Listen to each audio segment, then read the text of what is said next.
All right, today we bring back author and Alfred Hitchcock expert Tony Lee Morrell to discuss his just released and fascinating book, Alfred Hitchcock Storyboards. In fact, we are releasing this interview on the same day that Tony's book is available, February 6th, 2024.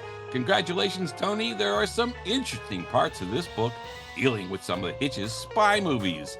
There's even discussion as to how Hitchcock can help TikTokers today learn how to develop their story. We'll get into that in a little bit. So welcome back to the show, Tony. Thank you. It's great to be back with you guys. I really enjoyed my last visit, so I couldn't wait to get back on spymovienavigator.com. Thank you. We're very, very happy to have you here. All right, this is Dan. And Tom. Of SpyMovieNavigator.com and our show, Cracking the Code of Spy Movies. Your spy movie team has been bringing you the best coverage of spy movies in the world for almost 5 years. All right, so Tony, the title of your latest book makes it quite clear what the book is about, namely the Alfred Hitchcock Storyboards. We know that Hitchcock used storyboards extensively. First, tell us the importance of storyboarding. And is this just an old technology, or are movies being made today still using and doing storyboarding? And tell us why they were a favorite of Hitchcock's. Well, to start right at the end of your question there, Hitchcock loved storyboarding because he started off as a title designer in the early 1920s for an American company working in London called Famous Players Lasky. So he was a title designer who drew the storyboards for those early silent films, and he worked previously at a telegraph company. So he was always doodling and sketching and drawing, as many of his co-workers suggested to me when I interviewed them.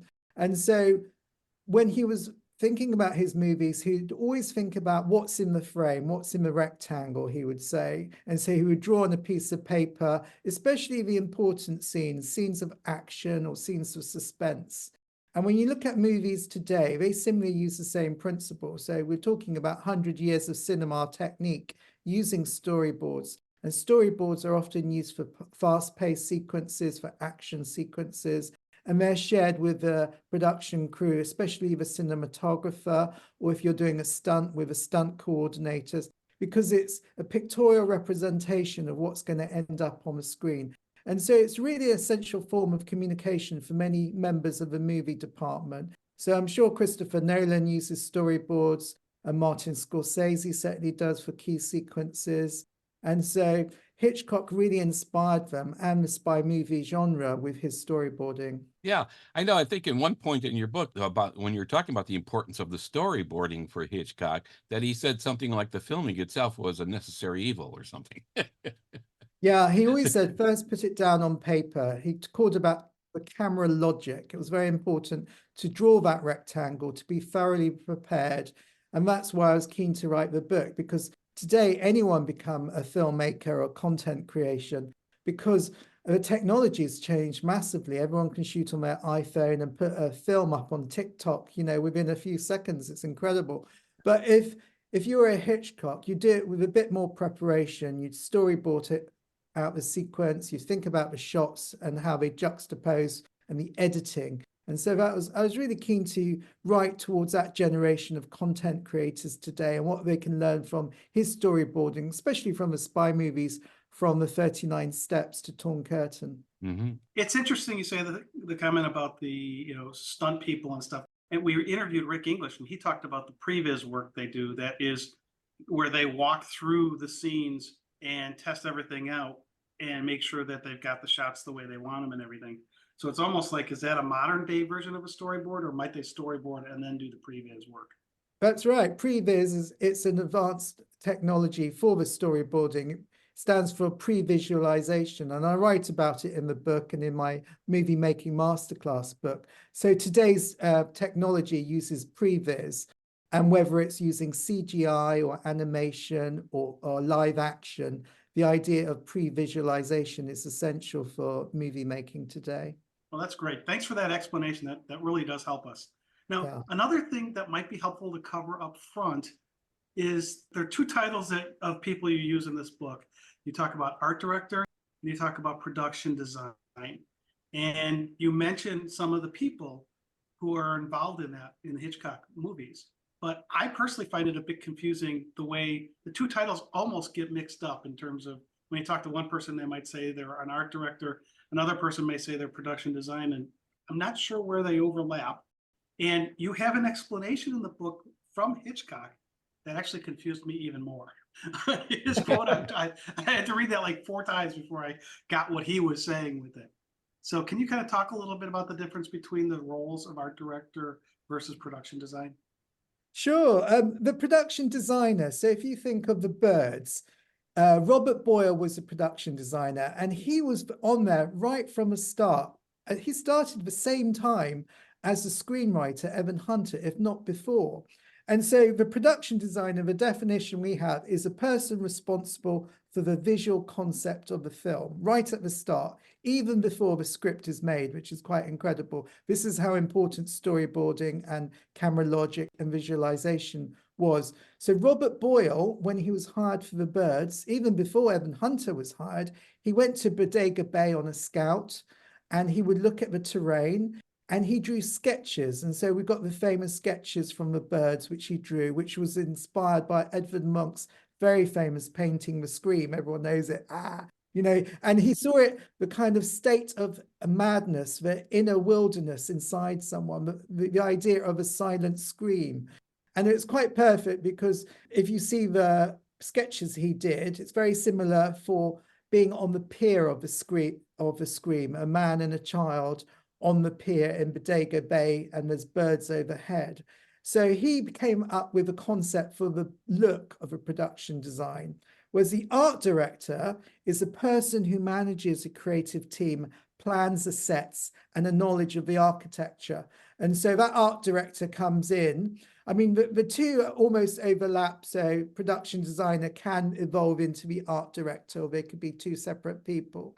But the art director, is the on-hands person on the set, helping with the creative team make the sets and designs the sets.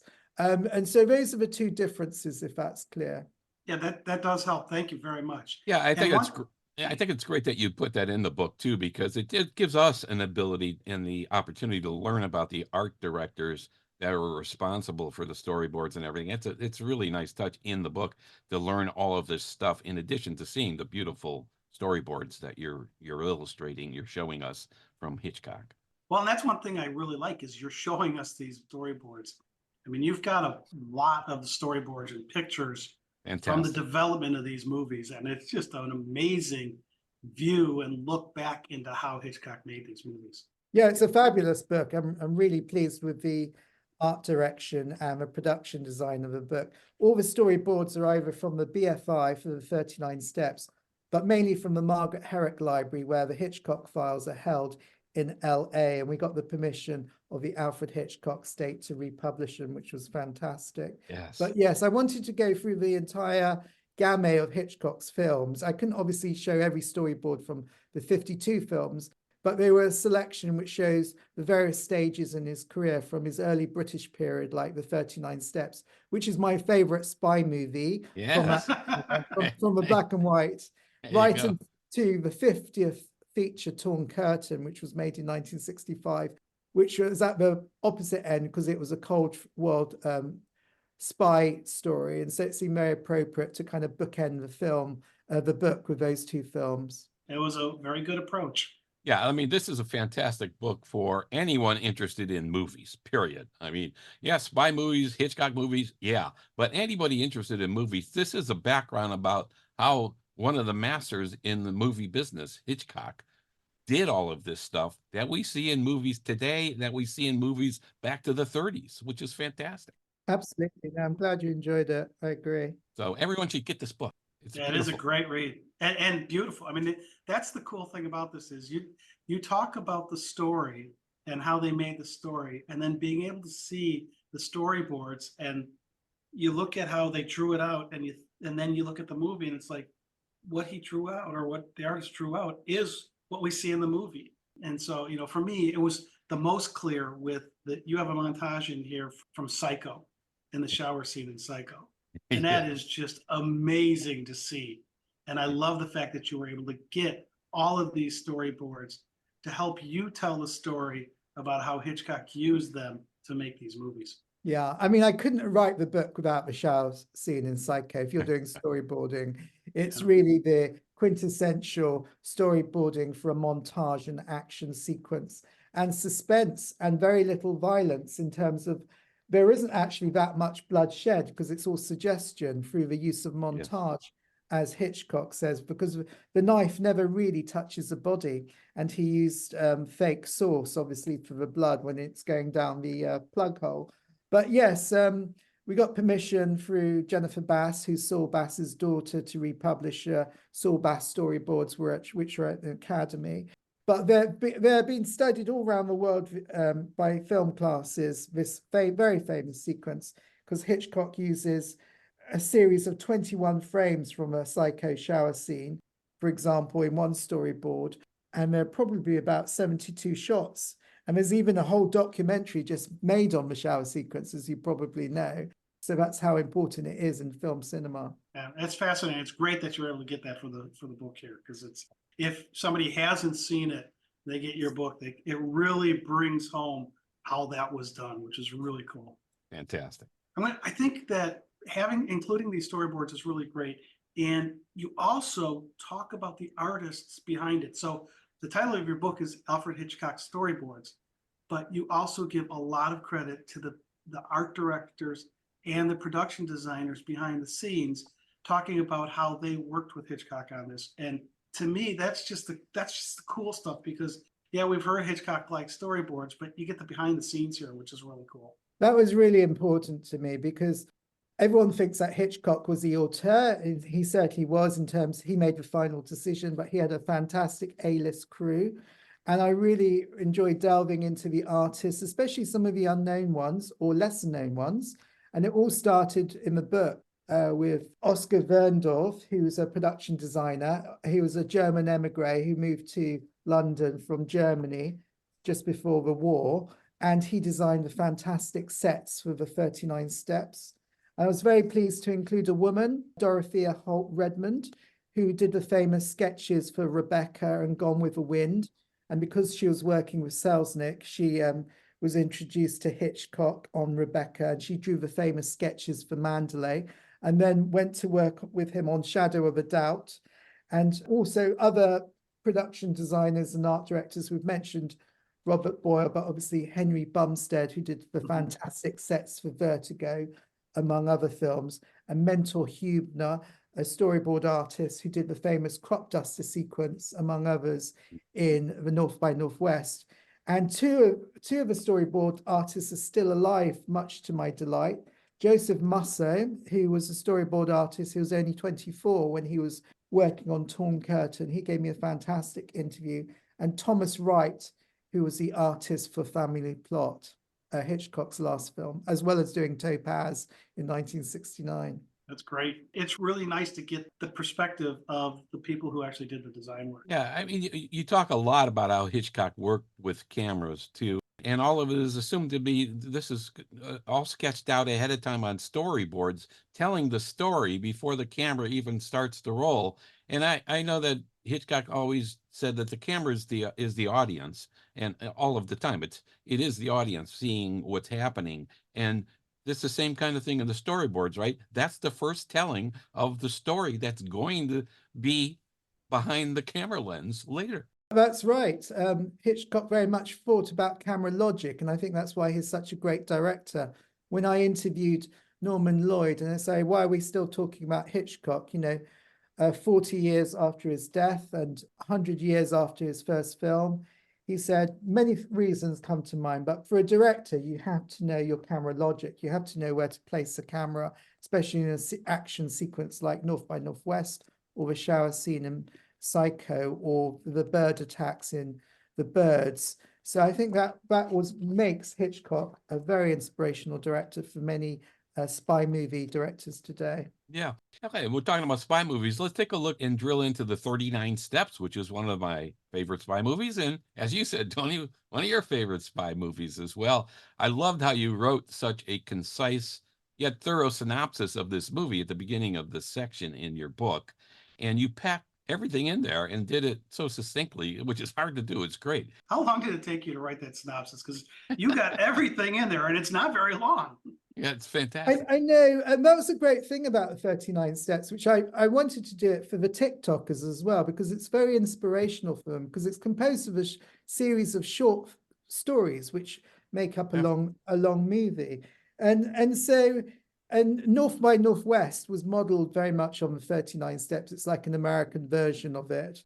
And so I just loved the film and just thought about the direction it goes in and those essential short story elements and how you can tell a story succinctly. But yes, it took a little work just to encapsulate everything, because there's so much in there. Yeah. So your guidance here to the TikTokers is take a look at a movie like The 39 Steps. Look at how it's really a series of short stories put together. And if you want to put together a series of TikToks, here's how you might glue something together. Is that kind of what guidance is?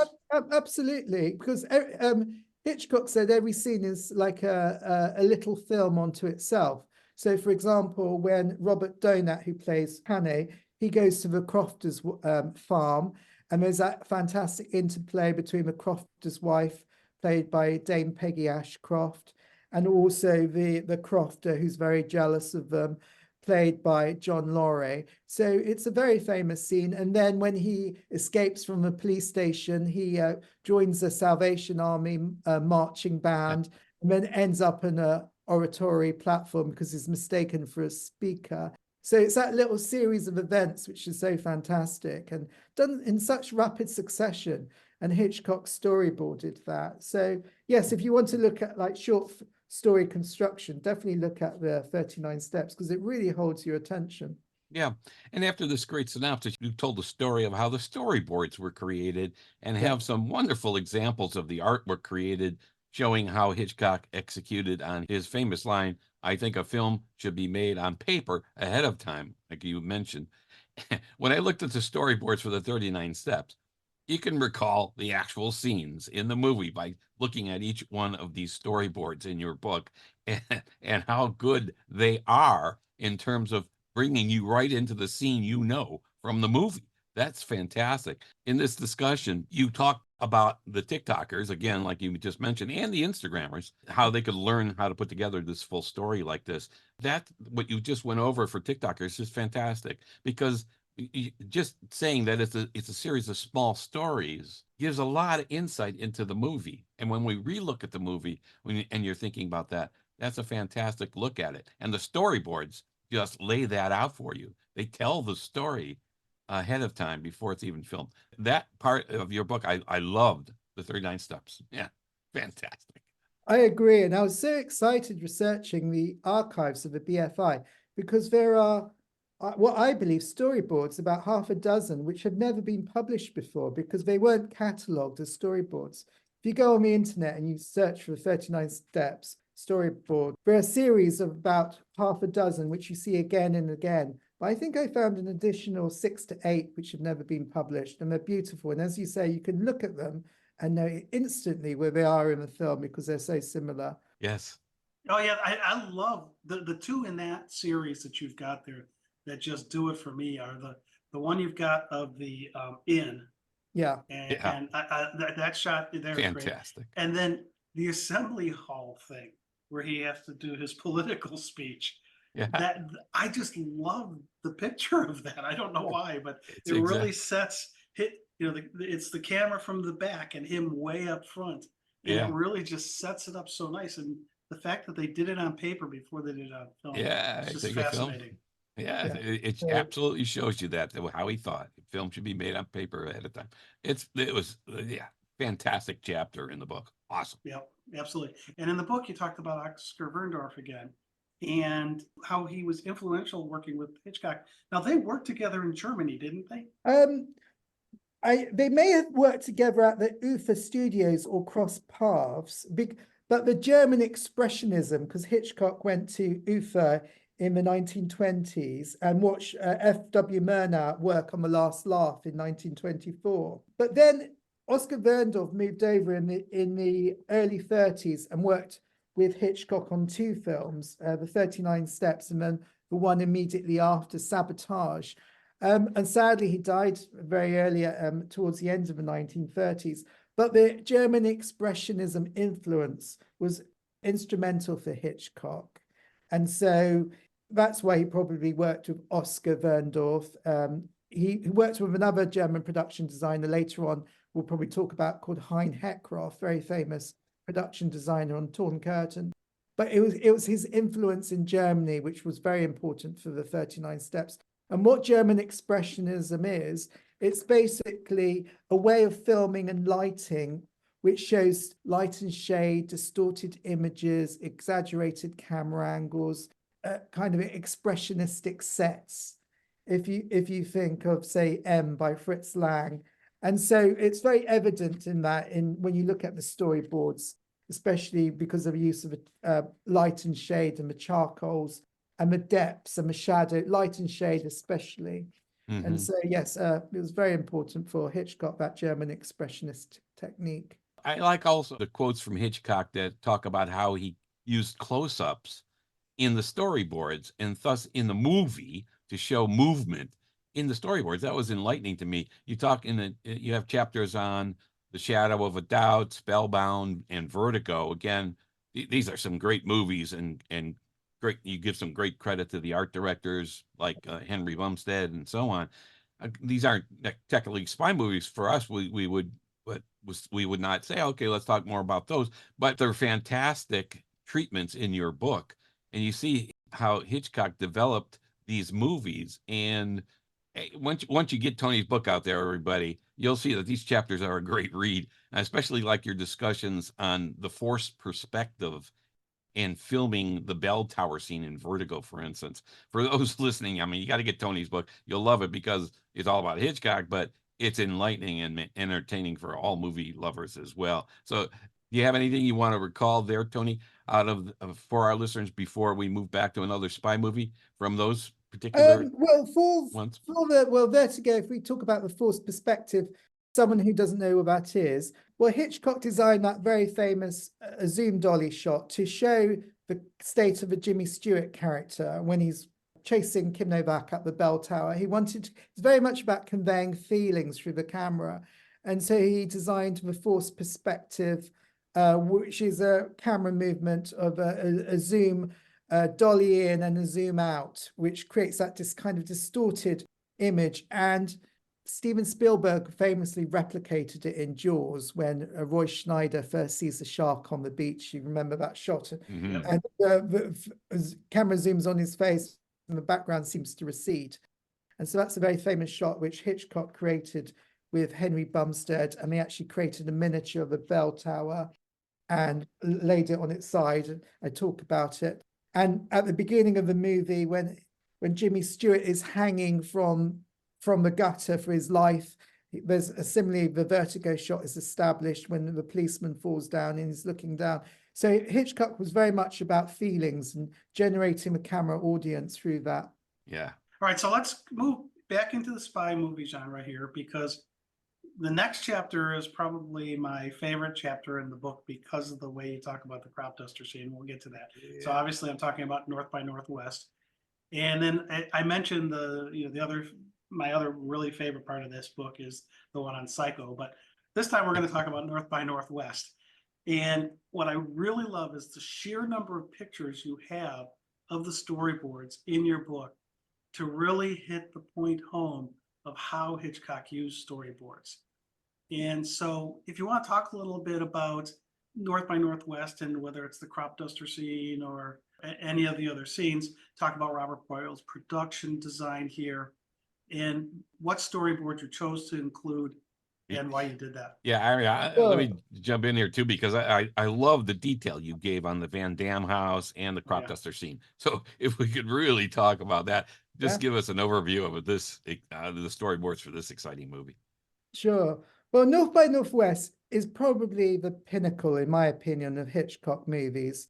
It started the whole genre of spy movies with James Bond, The Man on the Run, The Innocent Man Accused. It has many of the Hitchcock motifs, a classic villain played by James Mason, the seductive blonde by Eva Mary Saint. But it's such a great action movie, and it works on so many levels. It's just a great crowd pleaser. And Ernie Lehman, the screenwriter, said he just wanted to make the Hitchcock picture, which ends all Hitchcock pictures. It's like a great big chocolate sundae moving in a northwesterly direction. It's just got everything in it. And so it's fantastic for storyboarding. Obviously, the crop duster scene is world famous, emulated and replicated in From Russia with Love, with the Yes. helicopter attack. And, you know, it's inspired so many directors because the threat comes from nowhere. And so Hitchcock filmed that in Bakersfield in California, just off California Highway 155. They filmed in October 58. And Robert Boyle, a production designer, knew of the area because he had grown up in the valley. He lived on a ranch in the San Joaquin Valley in the Tulare Lake Basin. So he was familiar with those kind of emptiness. And Hitchcock loved avoiding the cliche. So if you think you're going to attack the villain, you probably do in a cliche way, a dark alley, a cat, a sinister man with a mustache. Hitchcock didn't want any of that. He said, just take the basics. Pure, brilliant sunshine, endless horizon. Where's the threat going to come from? So Cary Grant is standing there. The bus comes, which is a bit of a red herring, but then the man he gets on the bus and leaves. So that's not the threat. And then out the corner of the eye, he sees the crop duster, and the famous line beforehand, before the man gets on the bus. That's funny. That plane is dusting crops where there ain't no crops. And that's such an eerie line. Yeah. And so you know something sinister is going to happen. And then that spectacular sequence when the crop duster starts to attack Cary Grant out in the open, and he has to run like a jackrabbit because there's nowhere to hide. And so that's all masterfully storyboarded. And it was filmed on location, also back in the studio. And so that needed storyboarding. And also, I was interviewing the daughter of Mentor Huebner, who was doing the storyboard artist, and she was very helpful in filling in the gaps, because there's a big myth about who designed the storyboards, which I go into the book. I don't want to give a secret away because I love people to read the book, but we've got to the bottom of that. And how, and I like the way you did that too. That was really nice. and, so that was a bit of a scoop, because his daughter and a colleague of Mentor Huebner, because obviously Mentor's passed away now, but they helped me fill in the blanks of that story. And it was very satisfying to see how that all came together. But then obviously the famous Van Damme house, which is a beautiful house. Again, this is a Robert Boyle inspired fort, because he was very much influenced by the modernist architect of Frank Lloyd Wright, especially his house called Falling Water, where you've got like a cantilever design of a house. And again, this is Hitchcock going against type. If you think of a classic villain's house, you wouldn't not expect a uber modern Frank Lloyd Wright house on the edge of Mount Rushmore, full of glass, stone and glass, which is like just perfect for the kind of the evil man's lair, and because he's got such great taste, James Mason, throughout the movie. And so that was important to do. And obviously the very famous sequence at the end of Mount Rushmore, which was storyboarded. And that again was a huge set. Hitchcock tried to get permission to film on Mount Rushmore, and he was denied by the government when we saw the script, because they thought it was very against having villains on President Abraham Lincoln's nose. The working title of the film was actually The Man on Lincoln's Nose. Yeah, I was just going to ask you that, yeah. Fantastic. And so Robert Boyle did one of his great set designs, a huge set of the Mount Rushmore faces, and they had Eva Mary Saint and Cary Grant and James Mason on that set, and the great villain played by Martin Landau. Yes. And so that was all filmed in the studio, which was carefully storyboarded. That's amazing. And I like how on some of these storyboards you've got here from there are handwritten notes where they're like, giving direction. So like in one case, there's the word pan and it's scratched out and it says Dolly with some arrows trying to show the movement and stuff. I mean, it's not just you're seeing, oh, here's the one frame from the film. No. It's here's what we're doing and here's where we're going with it. It's absolutely fascinating to see these storyboards and how the films were built out of the storyboards. I mean, you look at any of them, like the ones we're talking about here for North by Northwest, it's just fantastic to see the movie come to life from the storyboards. I mean, it's exciting. It is, absolutely. Right. So then you've got some excellent chapters. That the one on Psycho I just love, and the Birds is phenomenal, that section too. And you also do Marnie, which is another really good movie there. And they're not spy movies, so again, we don't want to spend too much time on them, but your discussion of them and how they were made is a fantastic read. And Yes. you know, like on the Birds, you've got the storyboard on the cover of your book from the Yes. Birds, Okay. which is really cool. But the thing that I really like here is when you talk about that, you talk about how Hitchcock used matte paintings in the execution of the filming of his movies. And we're going to talk about a scene in just a minute about that. But in terms of Psycho, the Birds, or Marnie, you want to kind of talk about how matte paintings are used and what they do with them here? Sure. Well, matte paintings, and again, this is very much part of pre-visualization in movies today, in a whole range of movies, from the Star Wars movies to the spy movies. And so it's a technique to show a background, which is a painting, and how you interface live action with the painting. And so it's been integral for cinema for a very long time. And I can't really talk about it without discussing Albert Whitlock, who's a very famous collaborator of Hitchcock, who's a matte paint artist, who he actually met as a sign designer back on the 39 Steps during his London days. And so when Albert Whitlock moved to LA, he joined the Hitchcock Repertoire Company and worked on the famous paintings in The Birds. He created the Moody Skies, again working with Robert Boyle and that look. He was very influenced by the painters Turner and Constable, and that idea of those kind of dark grey skies and the gloomy look of Bodega Bay. And he created the famous matte paintings in Marnie for the house during the hunt sequence. And infamously, don't want to go into talk about it, but can't mention it without Marnie, is the a Baltimore ship where Marnie's mother lives, which is very controversial. And so he was brought on to Torn Curtain, which uses matte paintings, because Torn Curtain is a spy movie from the mid-60s, and Hitchcock couldn't really film behind the Iron Curtain at the time, which was East Berlin. So he employed Hein Heckroth and to work with Albert Whitlock in creating the look of East Germany, especially the look when, for example, they're in Gerhardt's office, and you see the ruined rubble of East Berlin after the war. And so that look was very important for Hitchcock, even though most of the design, apart from a second unit to film some plates, was filmed at the Universal Studios in LA. Yeah. Wow. Speaking of Torn Curtain, which we wanted to talk about, Paul Newman, wasn't there some incident with Paul Newman and the matte discussion about the marble floor or something? Yeah. Could you tell that story a little bit? Sure. Well, again, this is down to Joseph Musser, who was a tremendous find, and I interviewed him at length on the phone, which was just like gold dust finding him, really. I actually wasn't going to do Torn Curtain because, for one, it's not my favorite film, but I've really come to enjoy it through my research. But I had to because of Joseph's knowledge. It's so valuable because he's probably in his 80s now, and so I had to get it all down on paper. But yes, there's a famous scene in the museum where Paul Newman is chased by Gromek, fantastic character actor who's basically works with the Stasi. And Gromek is onto Paul Newman. He knows that he's a spy working for the West, and he pursues him through a museum in East Berlin. And a lot of that were matte paintings.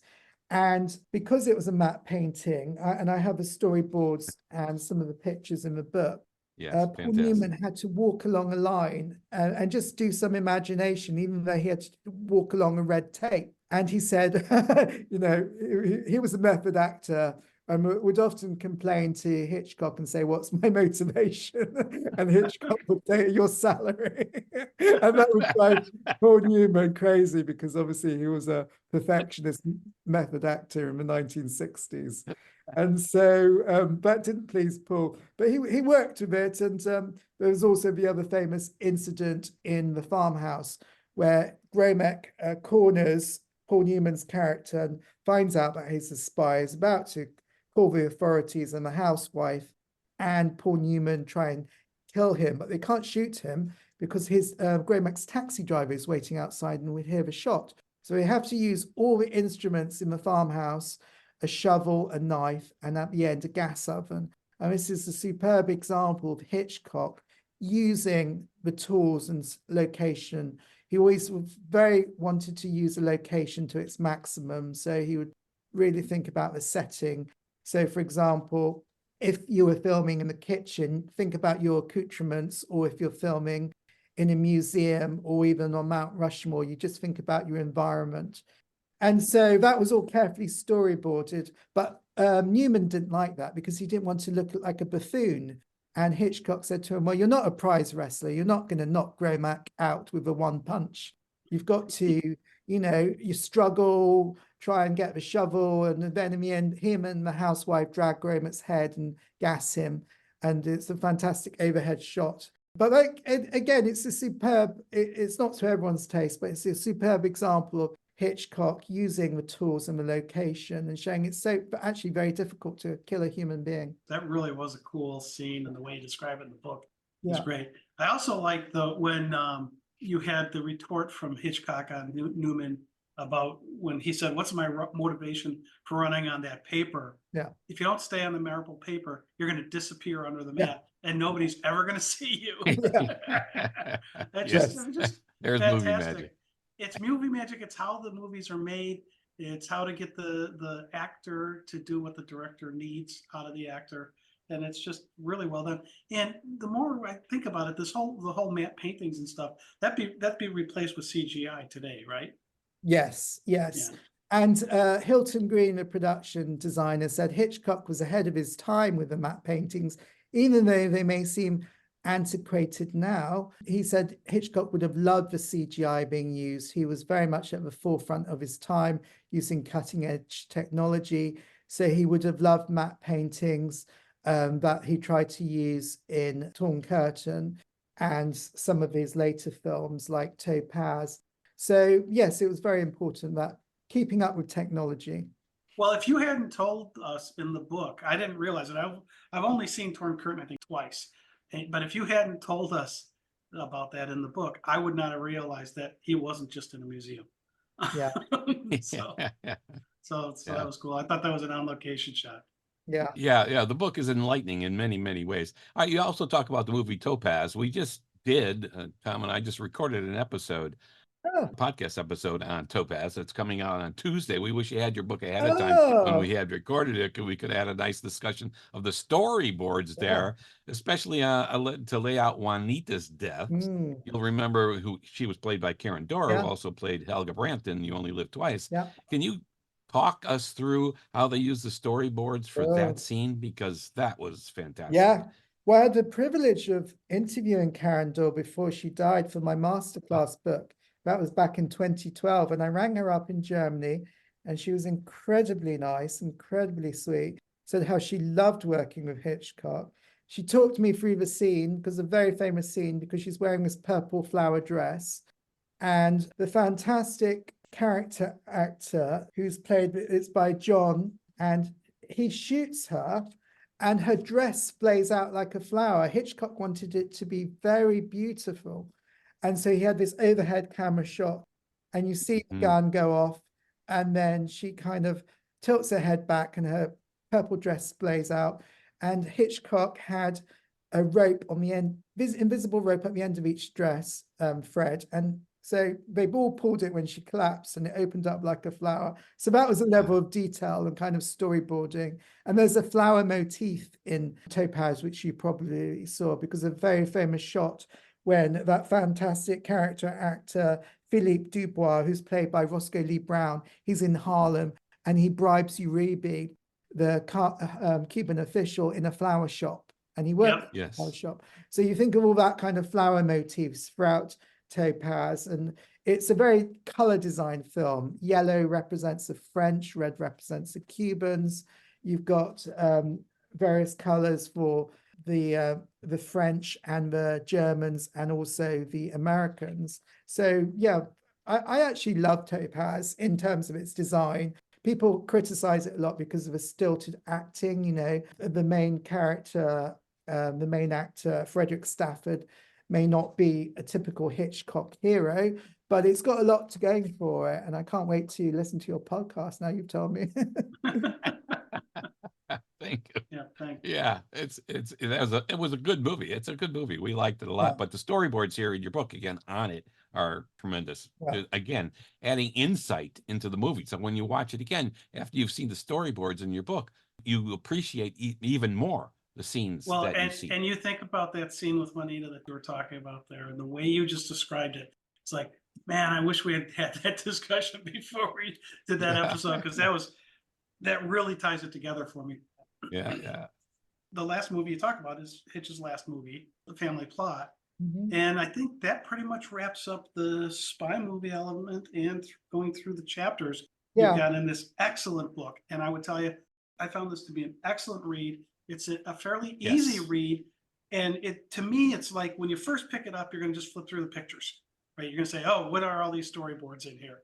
And then you start reading what And you you've learn a lot. written about them, and you learn so much. And Yeah. so anybody who's a spy movie fan, a movie fan, a Hitchcock fan, who wants to know a little bit more about how the sausage is made, your book is fantastic for that. Yeah. It really Thank is. you. It's Yeah. a fun read. And just to finish a thought on Topaz and Family Plot, the link, as I mentioned, was Thomas Wright, who's still with us, is storyboard artist. He started working for Hitchcock on Topaz, sketching and doing some second unit work. And again, his information and memory was invaluable, and said he designed the runaway car sequence in Family Plot, which was very, very famous with Barbara Harris and Bruce Dern, because it's all shot in an interior on one camera, and also the cemetery sequence. But for example, in Topaz, he was telling me about a level of detail of how much light they wanted on the floor. And so actually he actually had the floor painted white because Hitchcock wanted that level of reflection. So that's the kind of detail that Hitchcock was working at. That's fantastic stuff. So Tony, when the book is available, February 6, 2024, where can people buy the book? They can buy it online or in bookstores. It's published.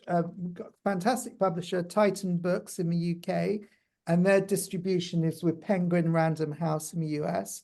So it's a big Fantastic. publisher, and all you need to do is Google it, and you can find your local bookseller, who I'm sure will stock it, or if not, they've got some good deals as well on Amazon, and also just look around at some of the other websites. Fantastic. All right. This has been a fascinating and entertaining talk about Alfred Hitchcock Storyboards, the name of Tony's book, and the role of storyboards for all movies. So thank you, Tony. It's been a pleasure to have you back on our show, and we highly recommend to anybody listening, get this book. And we hope it does really well for you, Tony, Yeah. because it should. It's fantastic. We just scratched the surface today, which is the cool part. Yes. Get the book and you can really get into it. So thanks again, Tony. Thanks. It's a pleasure as always. Thank you for inviting me. All right. This has been Dan And Tom. from SpyMovieNavigator.com on our show, Cracking the Code of Spy Movies. Please subscribe to our show through your favorite podcast app and on our YouTube channel, too. Thanks for listening. We appreciate you spending time with us.